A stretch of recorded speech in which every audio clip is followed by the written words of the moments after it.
मंडळी, आज जेलमध्ये संतोष देशमुख हत्या प्रकरणातले आरोपी वाल्मिक आणि सुदर्शन घुलेला जेलमध्ये बेदम मारहाण झाली असं वृत्त झळकलं। त्याबद्दल बीड जिल्हा कारागृहातील पोलिसांनी सांगितलं की महादेव गीते आणि सोनवणे फट टोळीत फोन लावण्यावरून वादावादी झाली। त्याचं पर्यायवसन हाणामारीत झालं। यामध्ये वाल्मिक कराड याचा काहीही संबंध नाही, कोणीही जखमी नाही, कोणालाही इजा नाही, अशी माहिती कारागृह पोलीस महासंचालक जालिंदर सुपेकर यांनी दिली आहे। आता सकाळपासून हे प्रकरण तापलेलं असताना अंजली दमानिया यांनी एक जबरदस्त गौप्यस्फोट केला। संतोष देशमुख यांना चुकीच्या गुन्ह्यात अडकवण्यासाठी ज्या बाईला आरोपींनी तयार केलं होतं त्या महिलेची हत्या झाल्याचा दावा सामाजिक कार्यकर्त्या अंजली दमानिया यांनी केला। मनीषा उघाडे असं त्या महिलेचं नाव असून संतोष देशमुखांनी अनैतिक अत्याचार केल्याचा आरोप करण्यासाठी या महिलेला कराड गँगकडून तयार करण्यात आलं होतं।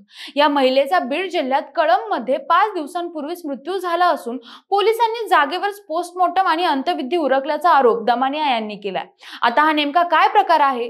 खरंच त्या महिलेची हत्या झाली आहे का की फक्त कृष्णा आंधळे सारखं तिच्या मृत्यूबद्दल संभ्रम निर्माण केला जातोय?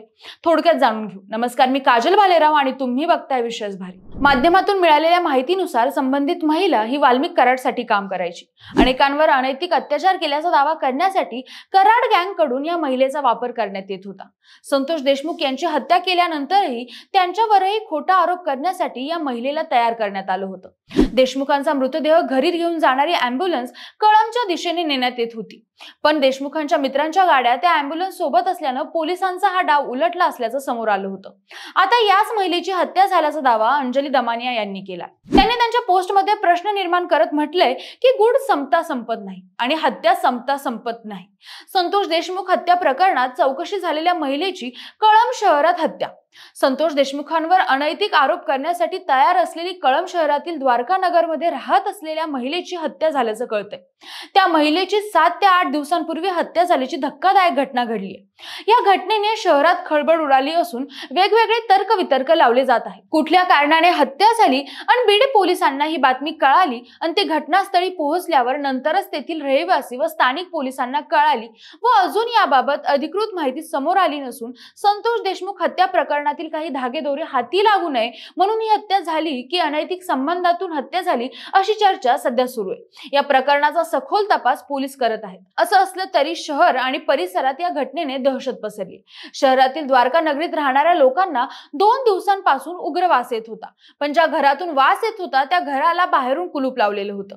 दरवाजा तोडून बीड पोलीस व स्थानिक पोलिसांनी आत प्रवेश केल्यानंतर संबंधित महिलेचा सडलेल्या अवस्थेत मृतदेह पोलिसांना आढळला व मृतदेह सडलेला असल्यामुळे जागेवरच मृतदेहाचे पोस्टमॉर्टम केले।